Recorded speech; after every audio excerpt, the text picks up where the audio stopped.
I'm Kate, 32, and my perfect life shattered on my birthday when my husband James told me he was leaving me for my best friend Melissa. We'd been together for 7 years, married for 4, and I never saw the betrayal coming. I spent weeks in a fog of pain and humiliation until something inside me snapped. Now, a month later, James is desperately begging to come back, but he's too late. I've already moved into the luxury penthouse he always dreamed of, but could never afford. Before I tell you how I went from rock bottom to the top floor, drop a comment telling me where you're watching from, hit that subscribe button, and get ready for the ultimate comeback story.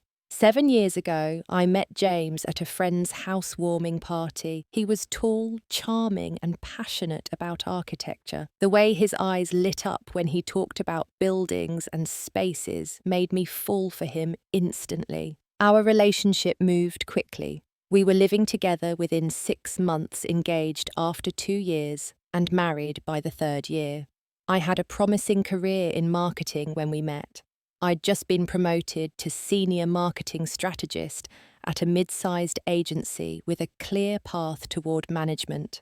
James was working at an architectural firm, talented but struggling to make his mark. He had big dreams but faced constant rejection of his more innovative designs. I believed in him completely, so much so that when I was offered a director position that would require more travel and longer hours, I turned it down. James needed my support, and I wanted to be there for him. I told myself my career could wait. We bought our suburban home 5 years ago, before we were even married. It stretched my budget to the breaking point, but James had fallen in love with the craftsman-style house with its perfect bones and potential for renovation. The truth is, I paid the down payment and covered most of our mortgage payments.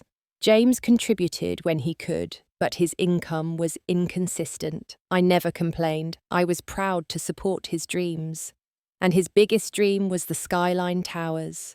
2 years into our marriage, his firm was contracted to work on a new luxury high-rise in downtown. James wasn't the lead architect, but he contributed significantly to the design of the penthouses. He would come home with stars in his eyes, talking about the floor-to-ceiling windows, the private terraces, the panoramic city views. He kept sketches of his favourite unit, the northwest corner penthouse on the 34th floor. Sometimes I'd find him studying those sketches late at night. "Someday," he'd say, tracing the outline of the building with his finger, "someday, we'll live there." I would smile and nod, even though we both knew his salary wouldn't get us within a mile of those penthouses. What he didn't know was that I had been quietly saving, thinking maybe for our 10th anniversary, I could at least rent one for a weekend. I wanted so badly to give him his dream, even temporarily. Throughout our relationship, Melissa was a constant presence. We'd been roommates in college, and she was the one who had invited me to that fateful housewarming party where I met James. She stood beside me at our wedding, helped us move into our house, joined us for dinner at least once a week. She was beautiful in an effortless way, tall and slim with perfect skin that never seemed to need makeup.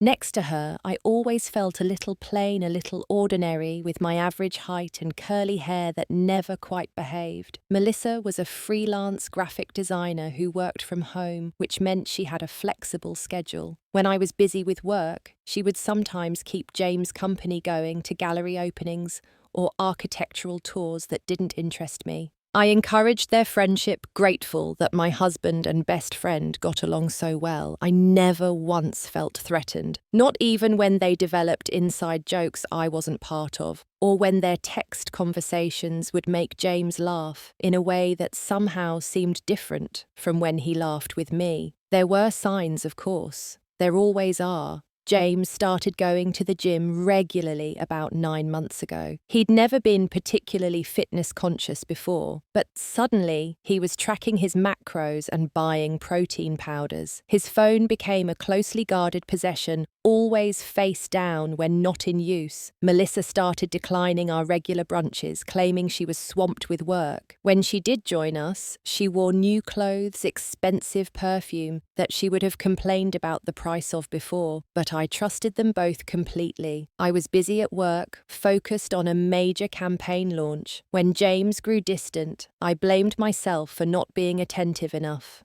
I tried harder, cooking his favorite meals, initiating intimacy more often, showing interest in his projects, even when I was exhausted. Looking back, I can see how pathetic my efforts were, how I was working so hard to save a marriage that he had already abandoned. As my 32nd birthday approached, I was hopeful things would improve. James had always made my birthdays special. Thoughtful gifts, surprise parties, weekend getaways. I dropped hints about a new restaurant I wanted to try, cleared my schedule for the evening. I even bought a new dress, black, with a neckline that dipped just low enough to be exciting without being obvious. I thought we could reconnect, reignite what had been fading between us. I was a fool, the biggest fool who ever lived. My birthday started like any other Tuesday. James was quiet at breakfast, but I attributed it to a stressful project at work. He kissed me goodbye, a quick peck on the cheek, nothing like the lingering kisses we used to share, and said he'd see me that evening. No happy birthday, no card waiting by my coffee cup. I told myself he was planning something for later, that he wanted to surprise me. At work, I received the usual birthday wishes from colleagues, a cupcake from my team, an e-card signed by the department. My assistant asked if I had special plans with James that night. I smiled and said yes, feeling like an actress in a play where everyone knew the script except me. By 3 o'clock, I couldn't concentrate anymore. The anticipation was making me jittery.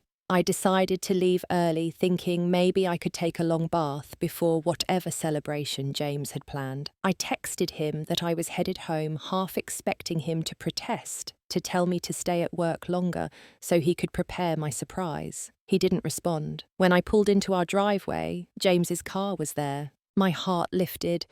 He'd come home early too. Then I noticed Melissa's red Audi parked across the street, partially hidden by our neighbour's SUV. A strange feeling settled in my stomach. Not quite suspicion, more like dread. I entered quietly, hearing voices from upstairs. Our bedroom. I stood frozen in the entryway, waiting for my brain to offer an innocent explanation. Maybe they were setting up decorations. Maybe Melissa was helping James prepare my gift. But I knew. In that moment, before I saw anything, before I heard their words clearly, my body knew what my mind refused to accept. I climbed the stairs slowly, each step feeling like I was moving through water. The bedroom door was ajar. I could see James packing clothes into a suitcase.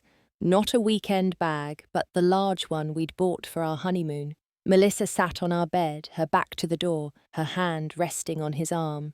"She'll understand eventually," Melissa was saying. "Kate's always been practical. Once the shock wears off." "I can't keep living a lie," James interrupted. "It's not fair to any of us." I must have made a noise because they both turned toward the door. The look on their faces, shock, guilt, and something worse, pity, told me everything. "Kate," James said, recovering first. "You're home early."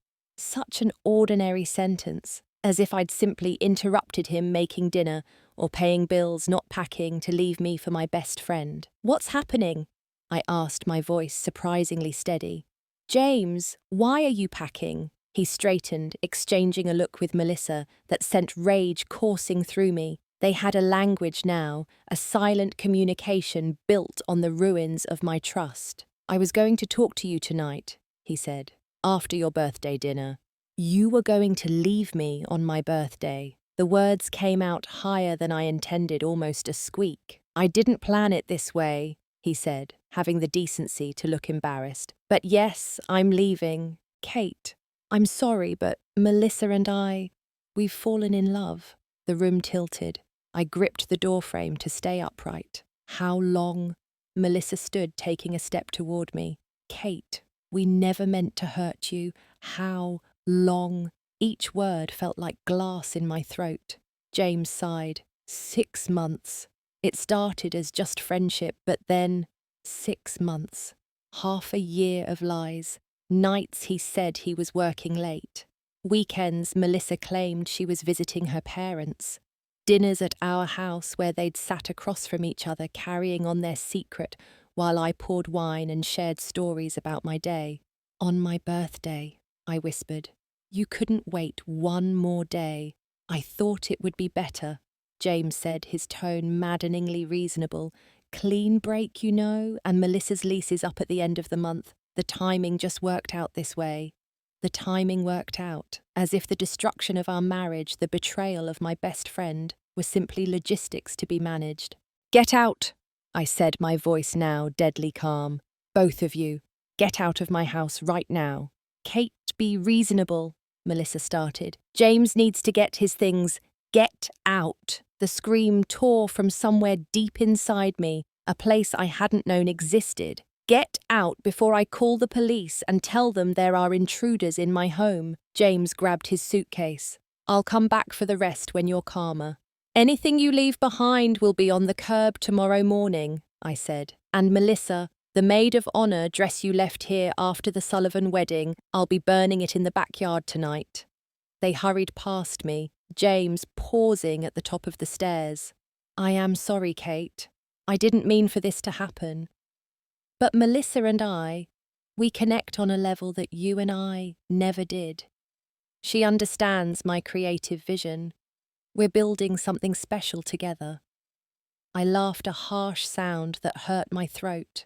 Building something on a foundation of lies and betrayal, good luck with that, architect. After they left, the silence in the house was deafening. I walked numbly to our bedroom, my bedroom now, and sat on the edge of the bed where Melissa had been sitting minutes before. The indentation of her body was still visible on the comforter. I stood up quickly, ripping the comforter off, then the sheets, then the pillowcases. I stuffed everything into a garbage bag, not caring that they were our expensive weekend sheets, the high thread count cotton James had insisted on. I sat on the bare mattress and waited for tears for the breakdown that seemed inevitable, but I was dry-eyed, suspended in a strange, emotionless state. My phone buzzed with birthday wishes from friends, including a particularly painful one from Melissa's sister, who clearly hadn't been informed of recent developments. That night, I moved mechanically through the rituals of existence.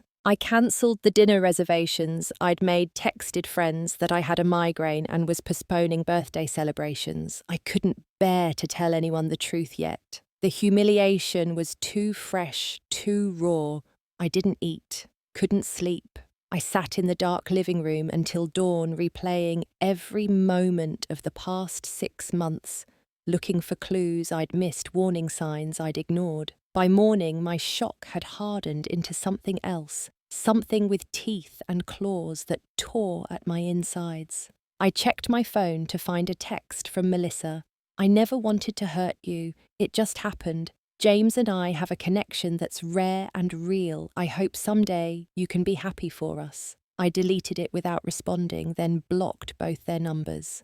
But the damage was done. Their betrayal had hollowed me out, leaving nothing but an empty shell where Kate used to be.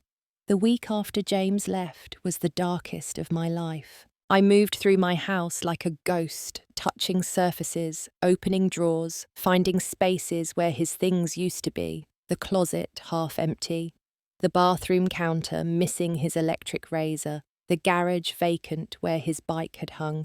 I called in sick to work using all my stored vacation days in one desperate block. My boss was understanding, thinking I had the flu.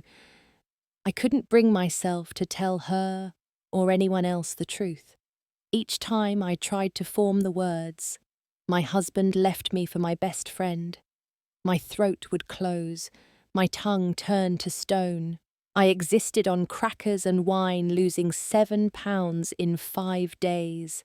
Sleep came in fitful bursts, usually ending with me jolting awake, heart racing, sheets damp with sweat. I scrolled mindlessly through social media, torturing myself by checking James's and Melissa's profiles multiple times a day. 3 days after he left, James updated his relationship status.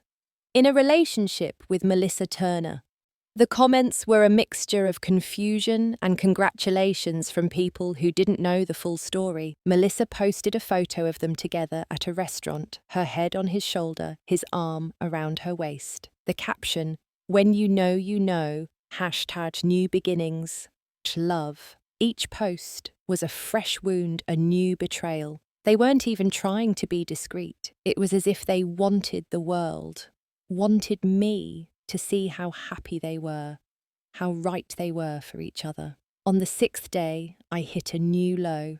I drove past Melissa's apartment building at 11 at night just to see if James's car was there. It was parked in the visitor spot, a visible announcement of their relationship.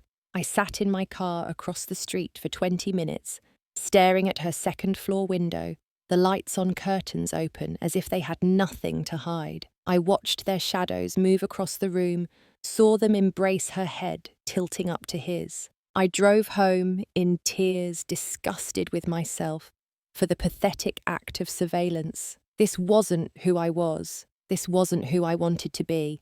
My parents flew in from Phoenix the next day, alerted by the worrying tone of my voice during our weekly call. They found me unwashed, undernourished, surrounded by tissues and empty wine bottles. My mother took one look at me and burst into tears. My father, usually so composed, looked helpless as he patted my shoulder. They stayed for 3 days. My mother cooked, cleaned, and gently coaxed me into the shower. My father fixed things around the house that didn't need fixing, tightening cabinet hinges, recorking the bathtub, changing light bulbs that weren't burned out. Their worried whispers followed me through the house. On their last night, we had dinner at a restaurant downtown. I wore real clothes for the first time in a week, applied mascara, brushed my hair. I was trying so hard to convince them I was okay, that they could go home without worrying. But halfway through the meal, a couple walked in. Not James and Melissa, just a random happy couple holding hands. And I excused myself to the bathroom where I cried so hard I gave myself hiccups. My father found me outside the bathroom, waiting until I'd composed myself. "Katie," he said, using my childhood nickname, "this pain you're feeling, it's real and it's valid, but it's not permanent." I shook my head. It feels permanent, like I'll never be whole again. He took my hand in his skin rough against mine. "When your mother and I got divorced, I thought my life was over.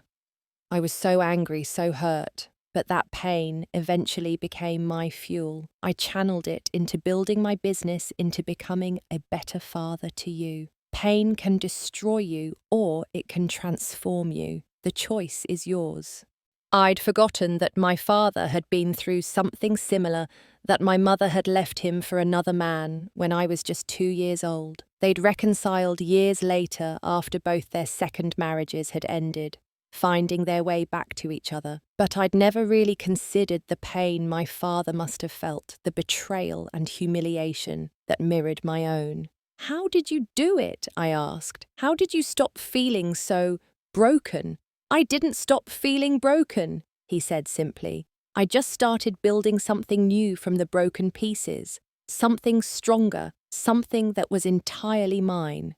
That night, after my parents had gone to their hotel, I found myself on the bathroom floor at 3 in the morning, sobbing until my throat was raw. Rock bottom. The phrase floated through my mind as I pressed my cheek against the cool tile. This is what rock bottom feels like. But somewhere in that darkness, a tiny spark ignited. My father's words echoed, "Pain can destroy you or it can transform you. The choice is yours." I stood up shakily, catching sight of myself in the mirror. Puffy eyes, blotchy skin, hair tangled. I barely recognized the woman staring back at me. This wasn't me. This broken, pitiful creature wasn't Kate Morgan.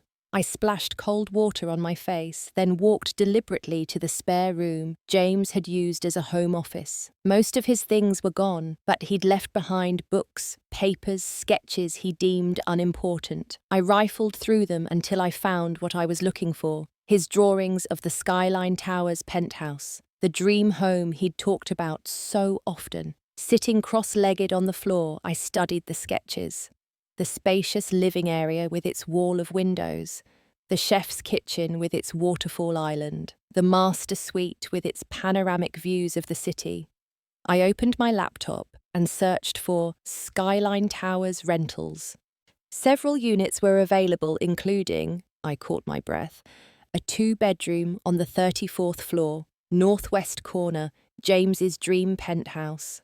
The rental price made my eyes widen. It was more than double our current mortgage, an extravagant amount that would have been impossible while supporting James's inconsistent career. But on my own, with the promotion I'd turned down for his sake now potentially back in play, it was possible. Barely, but possible. In that moment, something crystallized within me. A plan began to form, not just to survive this betrayal, but to transform it into the catalyst for a better life, a life where I didn't diminish myself to make room for someone else's dreams, a life where I valued myself as much as I had valued James.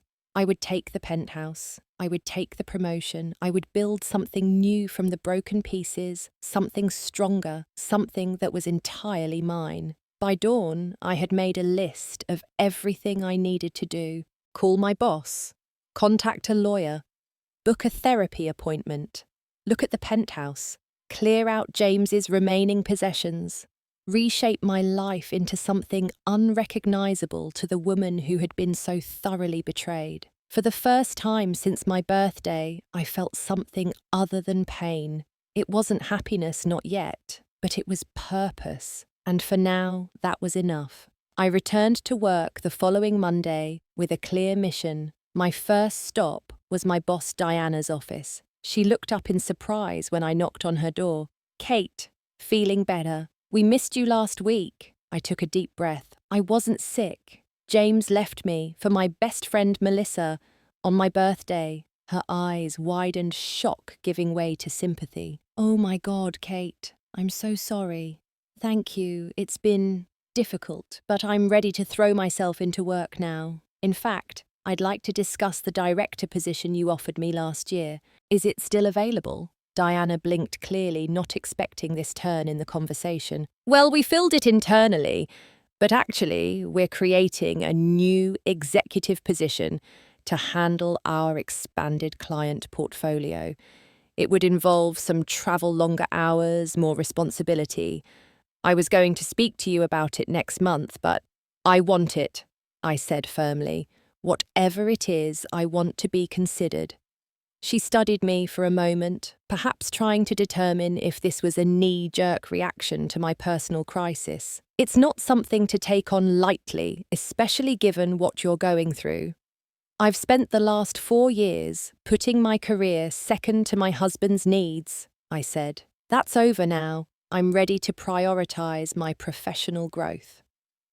By the end of the meeting, I had a new title: Executive Director of Client Strategy, and a substantial salary increase. Diana wanted me to take more time off to process my personal situation, but I insisted on diving into work immediately. I needed the distraction, the purpose, the validation of being good at something when my personal life was in shambles. That same day, I contacted a divorce attorney recommended by a colleague. Rebecca Simmons was a sharp-eyed woman in her 50s who listened to my story without interruption, then laid out a clear strategy for protecting my interests. "From what you've told me, you contributed significantly more to the marital assets," she noted, reviewing my financial documents. "The house is in both your names, but you made the down payment and most of the mortgage payments. We'll make sure that's reflected in the settlement." We discussed the process, the timeline, the potential for an uncontested divorce, if James was reasonable. I felt a strange sense of relief as we talked, as if the legal framework was containing the emotional mess, giving structure to the chaos. After work, I met with a therapist, Dr. Elaine Chen, who specialized in betrayal trauma. She created a safe space for me to express my rage, my hurt, my fear. "You're experiencing several profound losses simultaneously," she explained. "The loss of your marriage, the loss of your best friendship, the loss of your future as you'd imagined it, and perhaps most significantly, the loss of your narrative, the story you believed about your life and relationships." She gave me tools for managing the waves of grief, techniques for handling the inevitable moments when I'd encounter James or Melissa, or reminders of them. We set up weekly appointments, a standing commitment to my mental health that I'd never prioritized before. The next day, I visited the Skyline Towers. The leasing agent, a polished woman named Stephanie, showed me several units before taking me to the 34th floor penthouse. As we stepped out of the elevator, my heart raced. This was it, the space James had dreamed of for years. The reality exceeded even his detailed sketches. Floor-to-ceiling windows showcased the city skyline, the river winding through downtown, the mountains in the distance. The open floor plan flowed seamlessly from the gourmet kitchen to the dining area to the living room. The master suite featured a spa-like bathroom with a soaking tub positioned to take advantage of the view. "It's the crown jewel of the building," Stephanie said proudly. "We've had a lot of interest, but it's quite selective. The owners want someone who will appreciate the architectural significance." I smiled. "I understand completely. My ex-husband is an architect. He actually contributed to the design of this building." Her eyebrows rose. "Oh, who did he work with?" "Turner and Associates. He was on the team for the upper floors." Recognition flickered in her eyes. "Wait, James Morgan, tall guy, very passionate about cantilevers and natural light." I nodded, a strange feeling washing over me. "Yes, that's him. He toured this unit 3 times, always talking about how perfect it was, how he'd love to live here someday, but he never applied." She looked embarrassed, as if realizing she might be revealing too much. "I'm sorry, I shouldn't." "It's fine," I assured her. "We're divorced, or will be soon." I gazed around the space, imagining James standing where I was coveting this view, this lifestyle. How soon could I move in? 2 weeks later, I stood in my empty suburban house surrounded by labelled boxes. Most of the furniture would stay with the house, which I had decided to sell. Some pieces I was donating, unable to look at them, without remembering James and Melissa sitting on that couch, eating at that table. My new penthouse would have all the new furnishings, sleek, modern pieces that reflected my taste, not the compromise aesthetic James and I had developed. I'd hired an interior designer who understood my vision, sophisticated, but comfortable, luxurious, but not ostentatious. The moving company arrived, loading my carefully packed boxes into their truck. As they worked, I walked through the house one last time, saying goodbye to the life I'd built here. Despite the pain associated with the house now, there had been happy moments too. Dinner parties with friends, lazy Sunday mornings reading in the sunroom, the Christmas Eve when James had proposed down on one knee beside our first tree. But those memories felt like they belonged to someone else now, a different Kate, who had believed in forever, who had trusted without question. I was someone new, now still forming, still discovering what I wanted and who I could become. The final box loaded, I handed my keys to the real estate agent who would handle showing the house. "Good luck with the sale," I said, surprising myself with how little emotion I felt. This space that had once been the center of my world now felt like just a house walls and a roof no longer home. I drove to the Skyline Towers, my car filled with plants and a few precious items I hadn't trusted to the movers. The valet greeted me by name, taking my keys and welcoming me to my new home. In the lobby, the concierge handed me my resident access card with a warm smile. "Welcome to Skyline, Ms. Morgan. Your furniture was delivered this morning and the design team has been setting up since noon." The elevator whisked me to the 34th floor. When I opened the door to my penthouse, I gasped. The interior designer had worked magic, transforming the space into exactly what I'd envisioned. Soft grey sofas faced the wall of windows. A dining table made of reclaimed wood and steel anchored the eating area. Art I'd selected, bold, colourful pieces by female artists, adorned the walls. But it was the view that took my breath away. The city spread out before me, buildings catching the late afternoon light. The river a silver ribbon winding through concrete and glass. I stood at the window for a long time watching the world from this new perspective, this height I'd never allowed myself to imagine I deserved. That night I slept better than I had in weeks, cradled in luxury linens in my new king-sized bed, alone but not lonely. For the first time since my birthday, I felt something close to peace. 3 weeks into my new life, the transformation was well underway. I had thrown myself into my new role at work, impressing clients and colleagues with my strategic insights and creative approaches. The executive team had specifically requested me for a high-profile pitch to Westland Development, a luxury real estate company expanding its presence downtown. I spent days researching their portfolio, understanding their brand positioning, crafting a marketing strategy that would elevate them above their competitors.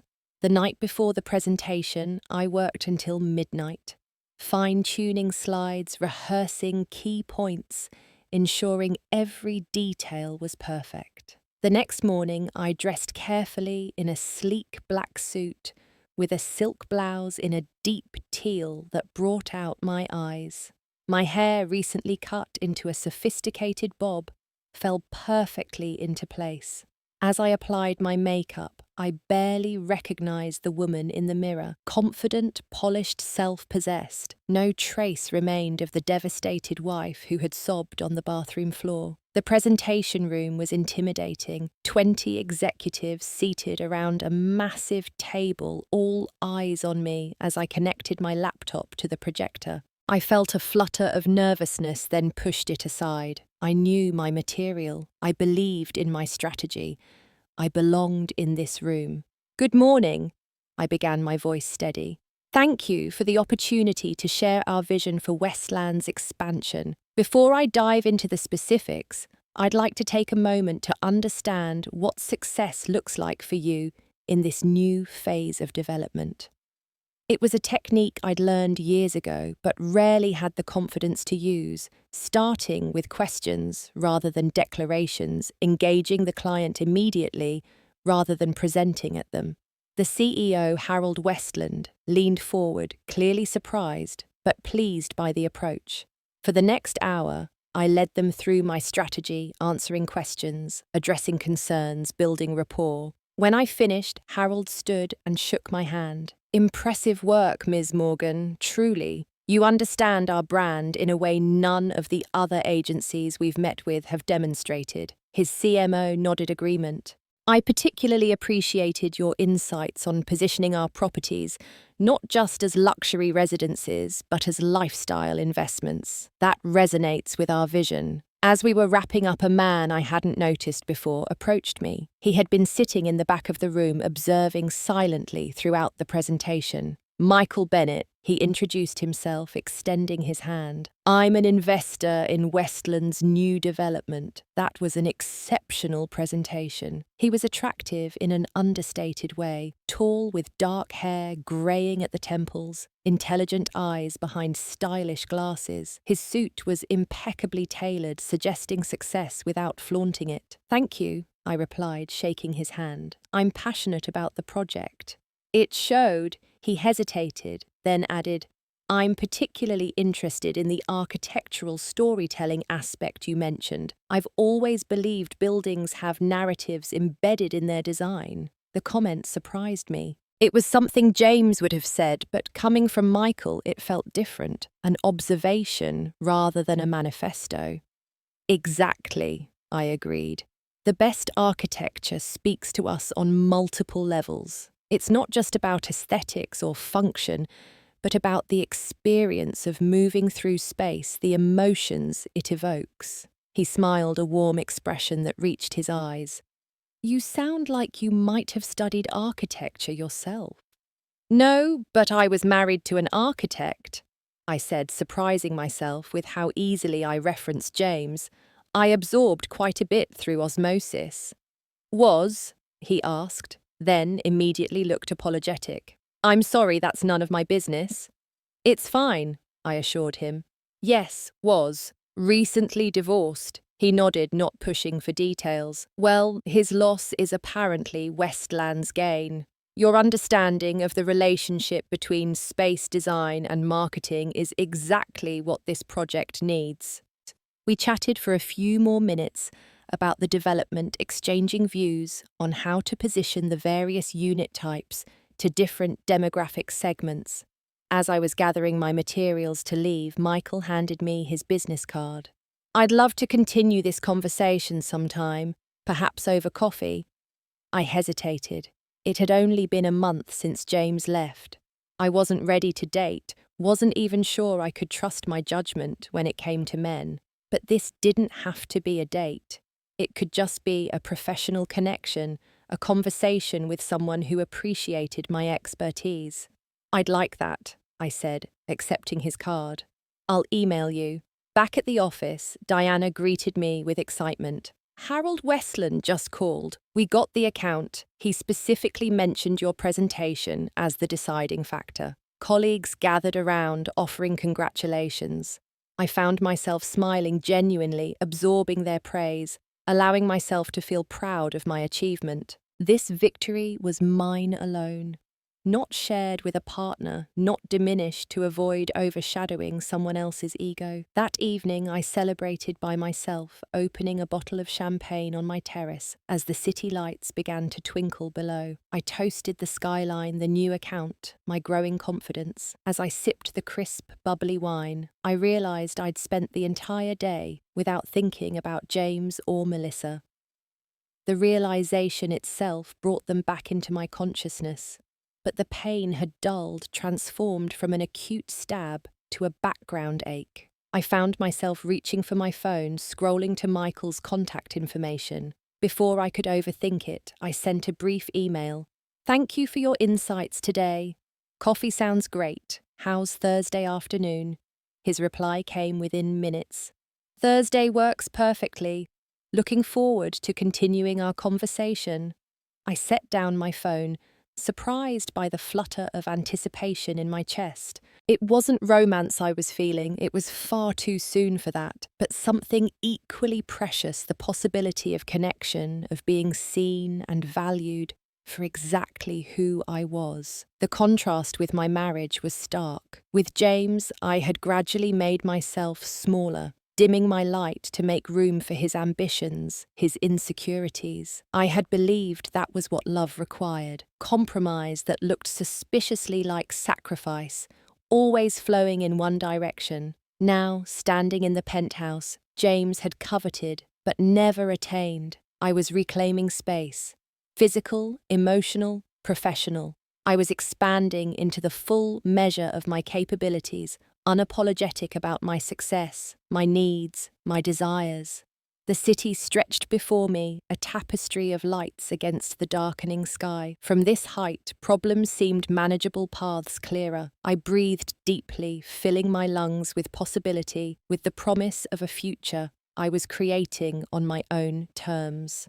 Exactly 1 month after James walked out of our house and my phone lit up with his name, I stared at it, heart-pounding finger hovering over the decline button. But curiosity won out. I accepted the call, but said nothing.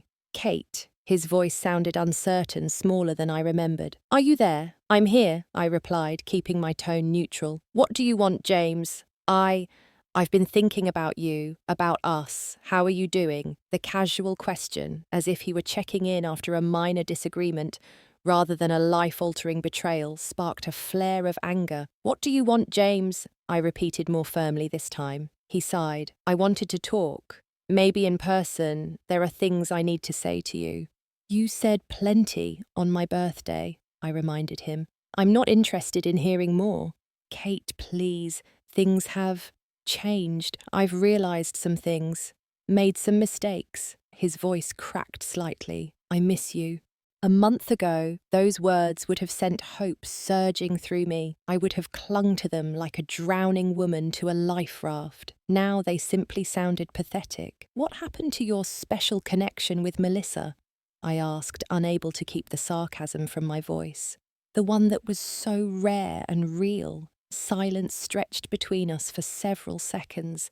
"Then Melissa cheated on me with her ex-boyfriend. I found out last week." I barked out a laugh before I could stop myself. "Karma works fast these days." "It's not funny, Kate," he said, sounding wounded. "I'm really struggling here. I lost everything. You, our home, and now Melissa too. I made a terrible mistake leaving you, the biggest mistake of my life." "Go on," I said simply. I was confused, Kate, flattered by Melissa's attention, her interest in my work. She made me feel special, understood. But it wasn't real. It was infatuation, not love. His words tumbled out faster now, rehearsed perhaps.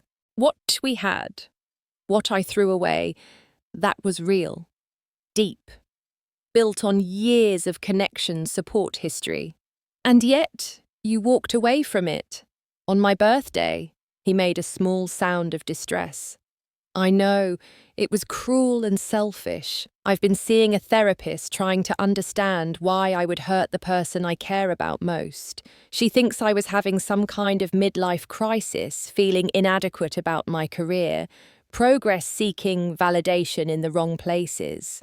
"Sounds convenient," I remarked. "Blaming your betrayal on a psychological phenomenon rather than taking responsibility for your choices. That's not fair," he protested. "I am taking responsibility. That's why I'm calling. I want to make things right. To see if there's any chance we could try again." The audacity was breathtaking. "Try again after you moved in with my best friend, after you humiliated me, abandoned me, destroyed the life we built together. I know I don't deserve another chance," he said quickly.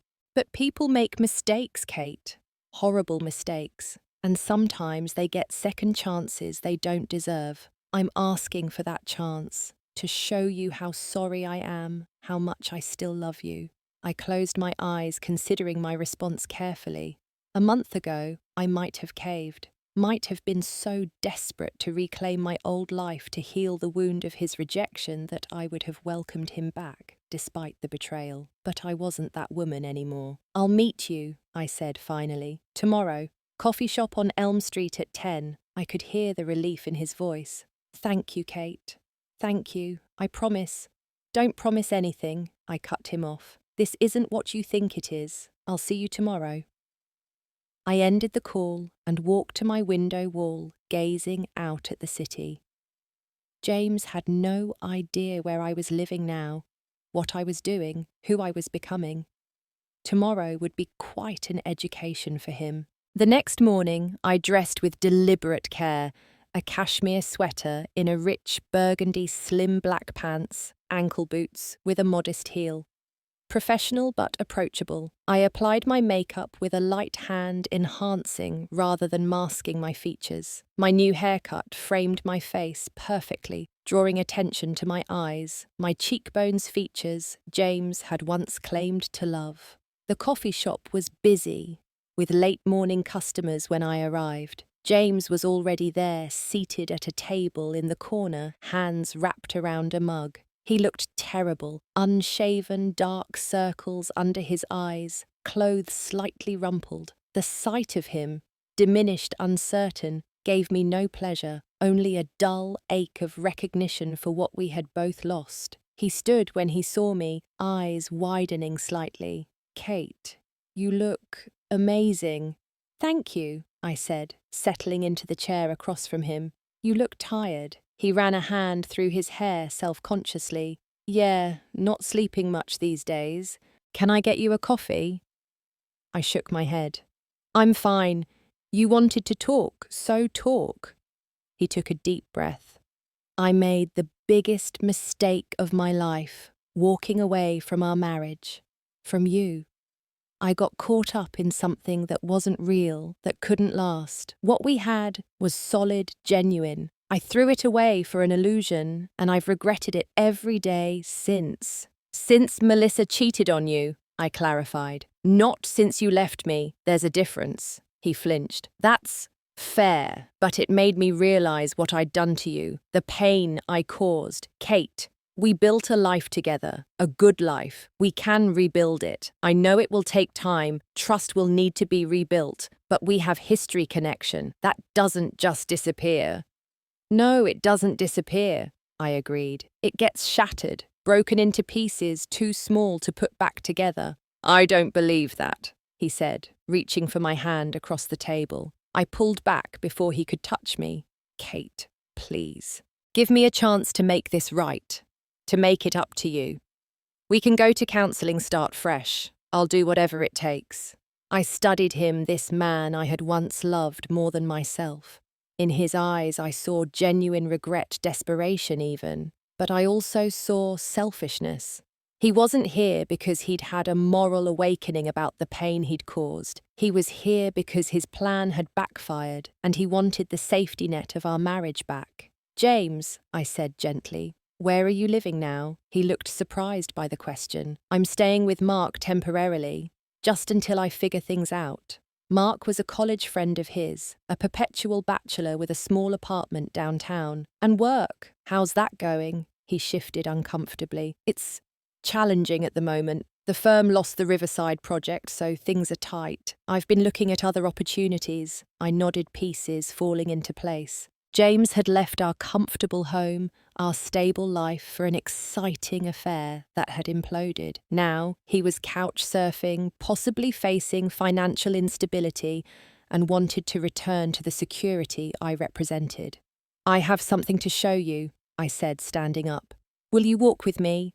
He looked confused but nodded eagerly, clearly interpreting my willingness to extend our meeting as a positive sign. We left the coffee shop and walked 2 blocks in silence before stopping in front of the gleaming glass tower that was my new home. Skyline Towers, he breathed, looking up at the building with a mix of admiration and nostalgia. I worked on this project. The penthouses were my... He stopped suddenly, turning to me with a questioning look. My new home, I confirmed. 34th floor, northwest corner. His face went through a series of emotions. Confusion, shock, disbelief. You're living here in the penthouse, how our budget never would have. Not our budget, I corrected him. My budget. Turns out when I'm not supporting someone else's inconsistent career, I can afford quite a bit more. The colour drained from his face as the implications of my words sank in. Kate, that's not fair. I contributed to our household. Sometimes, I acknowledged, when you could, but I carried us financially for most of our marriage. I turned down promotions to accommodate your schedule, your needs, your ego. I put your dreams ahead of mine. Not anymore. He stared at the building, then back at me, struggling to reconcile the woman before him with the accommodating wife he had left. Would you show me the penthouse? I considered refusing, then decided there was value in letting him see exactly what he had lost. Briefly, I agreed. The doorman greeted me by name, his eyes flickering curiously to James, but remaining professionally discreet. In the elevator, James stood stiffly, hands in his pockets, avoiding my gaze. When the doors opened directly into my foyer, he inhaled sharply. I watched his face as he took in the space, the soaring ceilings, the wall of windows, the view he had coveted for so long. He walked slowly through the living area, touching surfaces, examining details, his architectural training evident in the way he assessed the space. It's exactly how I imagined it, he said quietly.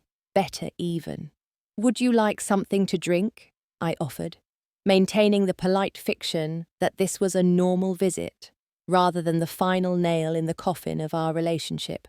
Water, please. While I filled a glass in the kitchen, he continued exploring, stopping before the wall where I had hung 3 abstract paintings by an emerging female artist. "These are incredible," he commented. "Not your usual style." "No," I agreed, handing him the water. "They're not what I would have chosen when we were together. But they're very much my style now." He took a sip, eyes still roaming the space. "Kate, I don't understand. A month ago, you were devastated, and now all this, it's like you've created a completely different life." "I have," I said simply, "because you forced me to. When you left, you didn't just end our marriage. You shattered my understanding of who I was, who we were together. I had to rebuild from zero. And you did all this to hurt me, to show me what I lost." There was an edge of accusation in his voice, a hint of the entitlement that had always lurked beneath his charm. I laughed, genuinely amused. "James, this has nothing to do with you. That's what you're not understanding. I didn't move here to spite you.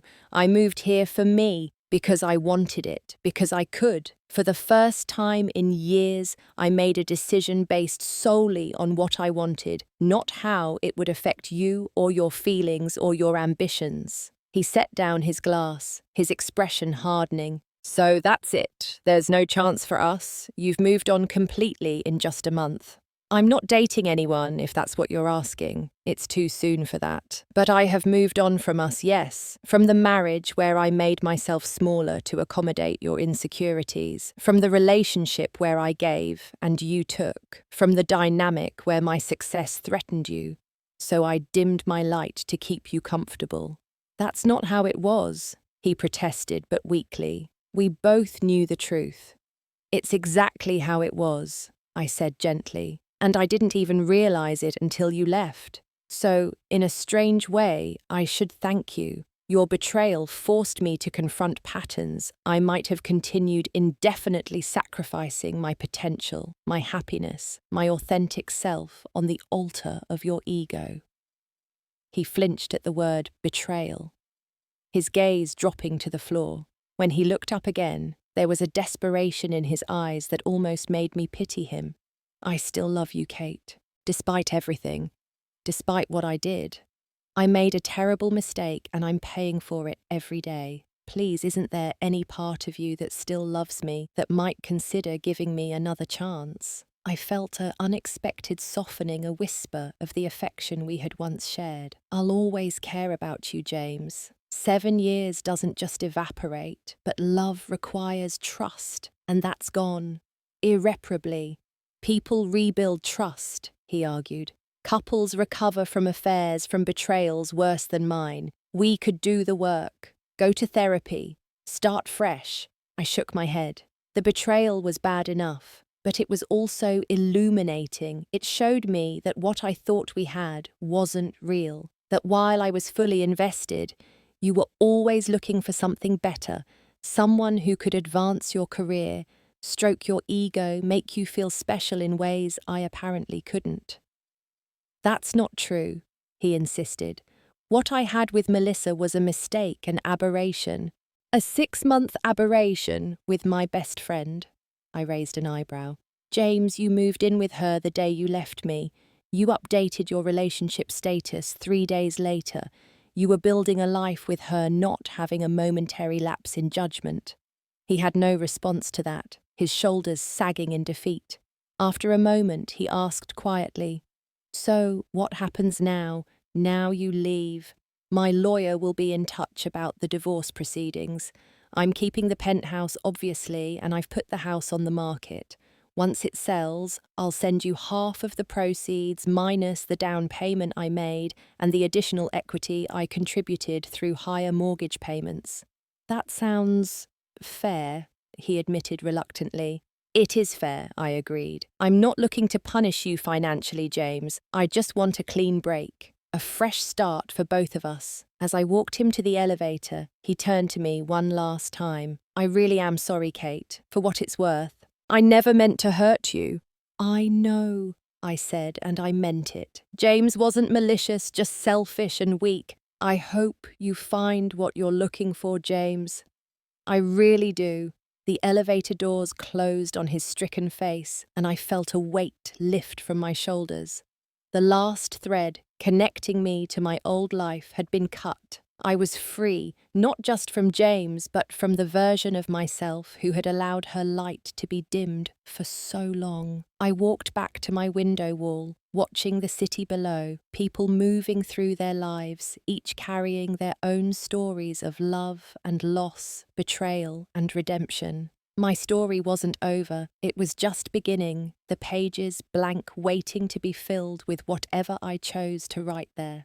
2 months after James left me on my birthday, my life had transformed so completely that sometimes I barely recognized it, or myself. The woman who had prioritized her husband's career over her own, who had made herself smaller to accommodate his insecurities, who had believed she needed his presence to be complete, she was gone. In her place stood someone stronger, more authentic, more confident. My role as Executive Director of Client Strategy had expanded to include oversight of our agency's most prestigious accounts, including Westland Development. My salary had nearly doubled from what I'd been earning before the separation, and I'd been featured in an industry magazine as one of the rising stars in marketing leadership.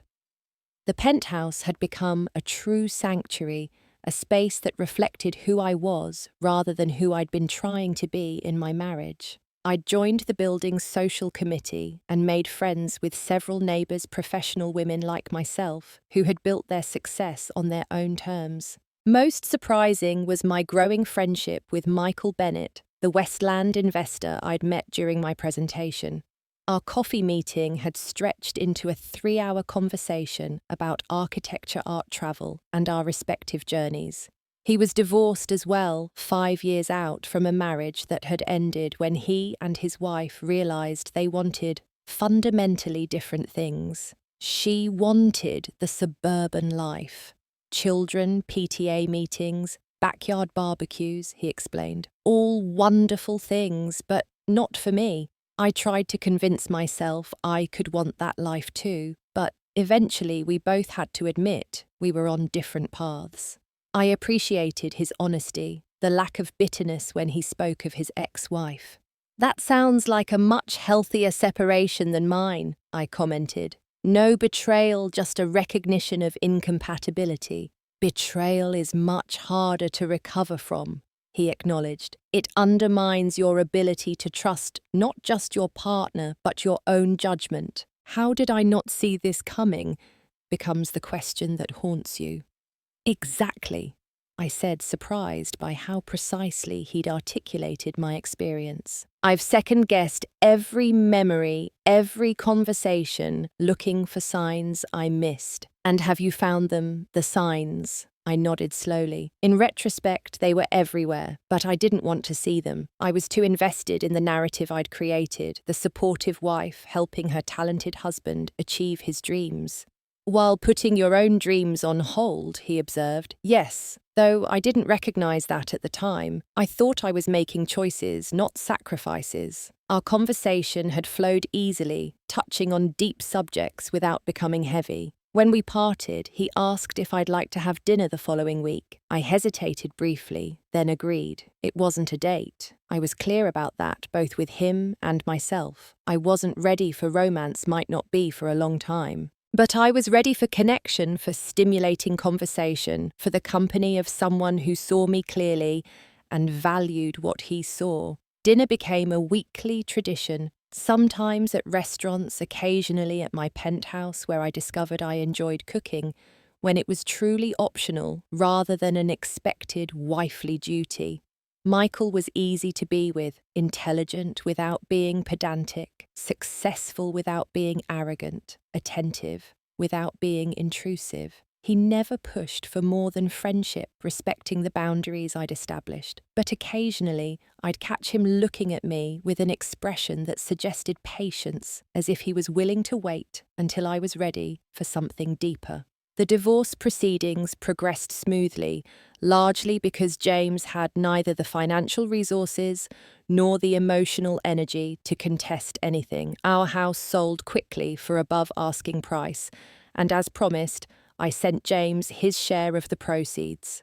My lawyer reported that he seemed resigned signing papers without argument, declining the opportunity to negotiate for more. I had one brief, awkward encounter with Melissa at an industry event. She approached me in the ladies' room, eyes downcast, voice tentative. "Kate, I just wanted to say—" "Don't," I interrupted, keeping my voice low but firm. "There's nothing you could possibly say that would matter to me now." She flinched as if I'd slapped her. "I know I hurt you terribly, that we hurt you. I've been in therapy, trying to understand why I would betray my best friend, someone I loved." "Loved," I repeated incredulously. "Is that what you call it? Sleeping with my husband behind my back for 6 months, moving him into your apartment the day he left me, posting couple photos 3 days later." Her face crumpled. "I was selfish and cruel. There's no excuse for what I did, but I am sorry, Kate, truly sorry."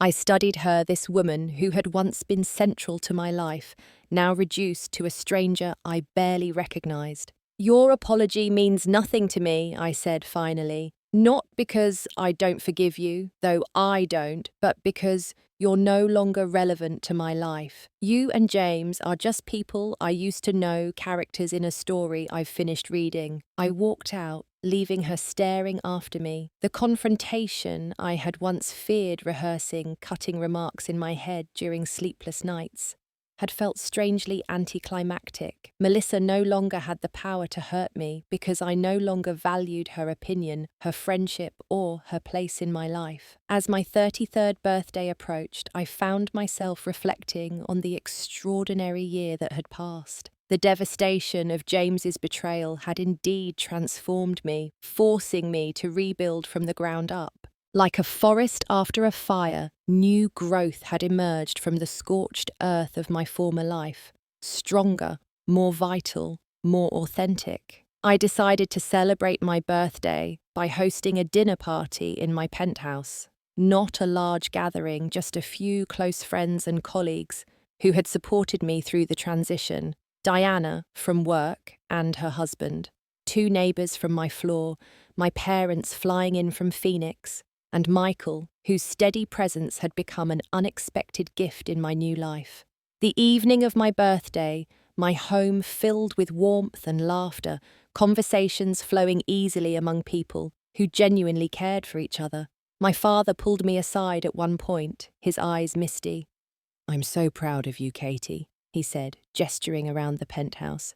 "Not because of all this impressive as it is, but because of who you've become through adversity. You didn't just survive, you transformed." "I had a good example," I told him, squeezing his hand. "You showed me how to build something new, from broken pieces, remember?" Later, as guests were leaving, Michael handed me a small wrapped package. "It's not much," he said, "just something that made me think of you." I opened it to find a beautiful art book featuring female architects who had defied conventions to create extraordinary spaces.